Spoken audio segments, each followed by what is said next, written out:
আসসালামু আলাইকুম ওয়া রাহমাতুল্লাহি ওয়া বারাকাতুহু। বিসমিল্লাহির রহমানির রহিম। ইয়্যাকা না'বুদু ওয়া ইয়্যাকা নাস্তাঈন। আশা করি সকল ভালো আছেন। আপনারা মাঝে ভিডিও আমি করার এক নম্বর উদ্দেশ্য হইল একটা মাসালা সম্পর্কে নিয়েছি। এই মাসালা সম্পর্কে আমরা মুসলমান 99% মুসলমান। আমরা মুসলমান হিসেবে আমাদের দায়িত্ব হইল আমরা 5 ওয়াক্ত নামাজ পড়ি। 5 ওয়াক্ত নামাজ পড়তে হইলে নামাজের আগে যে ফরজ বিধান আছে, যে নামাজের বাইরে 7 ফরজ, এই ফরজ বিধান দেখা যায় আমরা অনেকে জানি না। অনেকে আসি জানি আমরা একটা ফরজ বিধান একটা আদায় করি না।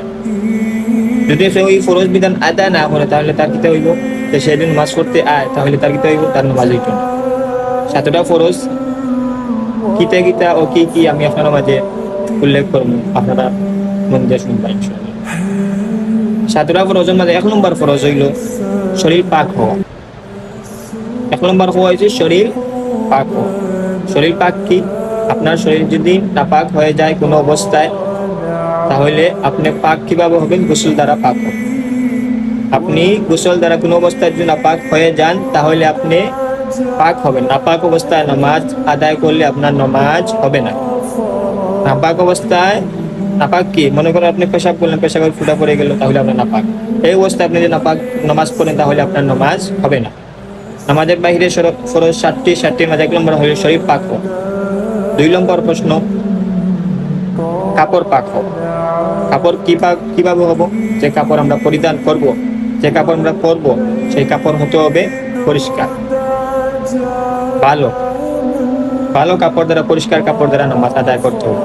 যদি কোনো কাপড়ে কোনো কাদা বা লেদা লাগা থাকে, তাহলে যদি এই অবস্থায় নামাজ পড়তে যান তাহলে আপনার নামাজ হবে না। বলা হয়েছে কাপড় শরীর, 1 নম্বর বলা হয়েছে শরীর পাক, 2 নম্বর বলা হয়েছে কাপড় পাক। কাপড় পাক হইতে হবে। 3 নম্বর বলা হয়েছে নামাজের জায়গা পাক।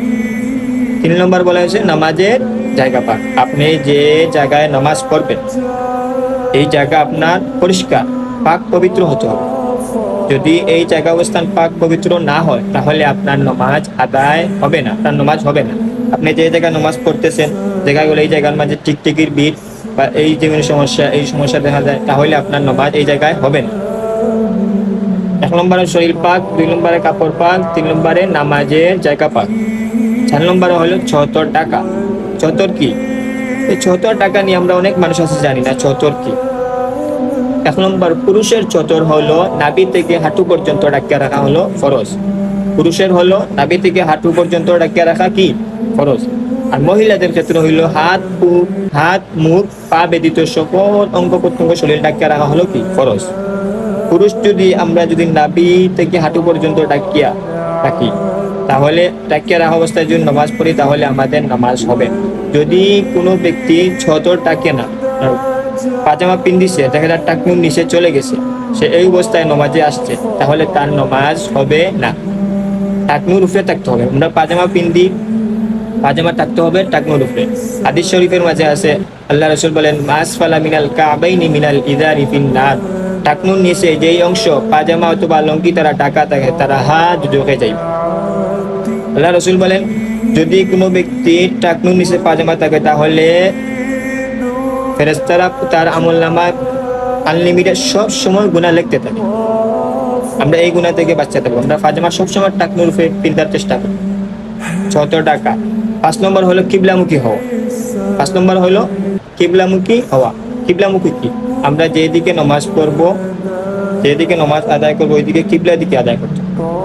কিবলার দিকে যদি আদায় না হয়ে নামাজ পড়ে তাহলে নামাজ হবে। কিবলার দিকে হইতে হবে।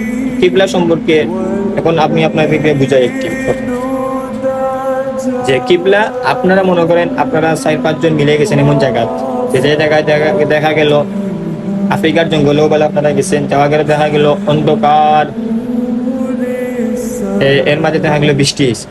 আপনারা 4 জন মানুষ, চারদিকে আপনারা যেহেতু মুসলমান হিসেবে আপনার দায়িত্ব হলো নামাজ আদায় করতে হবে। নামাজের টাইম হয়ে গেছে, তাহলে আপনি যদি নামাজ পড়েন তাহলে আপনাকে সর্বপ্রথম কি করতে হবে? কিবলা ঠিক করতে হবে। কিবলা কোন দিকে? এখন আপনারা 4 জন মানুষ, একজন বললেন ভাই পশ্চিম দিকে, একজন বললেন উত্তর দিকে, একজন বললেন দক্ষিণ দিকে, একজন বললেন পূর্ব দিকে, তাহলে কার কথা শুনুন? করণীয় হলো 4 জনের মত এক হয়ে যার দিকে মন চাইবে, যেদিকে কিবলা ওই দিকে ফিরিয়ে নামাজ আদায় করবে, তাহলে আপনাদের নামাজ হবে। এই হলো কিবলা। কিবলা ঠিক করা, কিবলা ঠিক করে কিবলা ঠিক না করে নামাজ পড়লে নামাজ হবে না। আপনি তো চান না মন মতো পরে এইদিকে নামাজ পড়ে দেন, এইদিকে নামাজ পড়ে দেন। আপনি আপনার কিবলা ঠিক করে, ভিতরে ঠিক করে তারপরে নামাজ আদায় করেন। কিবলামুখী হওয়া 5 নম্বর। 6 নম্বর হলো অক্তমত নামাজ পড়া। অক্তমত কি আমরা অনেক মানুষ জানি। এই যে অক্তমত হলো নামাজের সময় হলে নামাজ আদায় করা। এখন নামাজের সময় হলো আসরের নামাজ হলো 5টা 15, আপনি ইয়া পড়লেন 5টা 16, 17, 18 বা 45-এ বললেন অথবা 50-এ বললেন, এটা তো অক্তমত নামাজ পড়া। নামাজের অক্ত হয়েছে অক্ত নামাজ পড়া। এই হলো অক্তমত নামাজ। অবশ্যই বুঝতে পারছেন।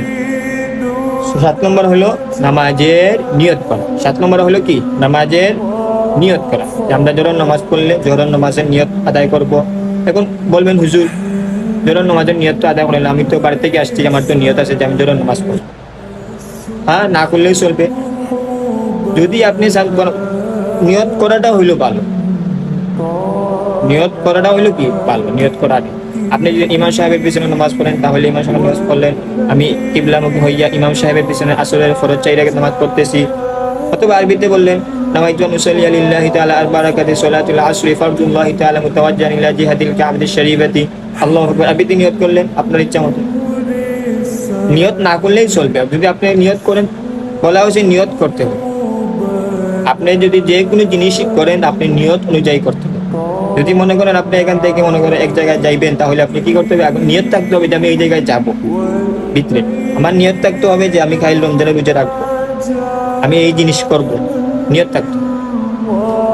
নামাজের বাহিরের ফরজ হলো 7। 1 নম্বর হলো শরীর পাক, 2 নম্বর হলো কাপড় পাক, 3 নম্বর হলো নামাজের জায়গা পাক, 4 নম্বর ছতর ঢাকা, 5 নম্বর হইলো কিবলামুখী হওয়া, 6 নম্বর অক্তমুক্ত নামাজ পড়া, 7 নম্বর হলো নামাজের নিয়ত করা। আশা করি 7টা ফরজ আপনারা সকলে বুঝছেন। আর যদি কেউ না বুঝে দেখুন কোনো অসুবিধা হয় ইনশাআল্লাহ আমারে নক দিবা, আমাদের কমেন্ট বক্সে কইবা, আমি ইনশাআল্লাহ বুঝিয়ে দেওয়ার চেষ্টা করব। আর এই 7টা আপনার নামাজের মসজিদের বাইরে নামাজ পড়ার আগে ইনশাআল্লাহ নামাজের ভিতরে 6 ফরজ আছে। আমি ইনশাআল্লাহ পরবর্তীতে ইনশাআল্লাহ আপনার মাঝে শেয়ার করবো। আপনার লগে থাকবা, ভালো থাকবা। আর ভুল স্টুডিও যদি আমার কিছু ভুল ধরিয়ে দিবা, ভুল হইতে হলো স্বাভাবিক মানুষ হিসেবে। ভালো থাকবা। আসসালামু আলাইকুম ওয়া রাহমাতুল্লাহি ওয়া বারাকাতুহু।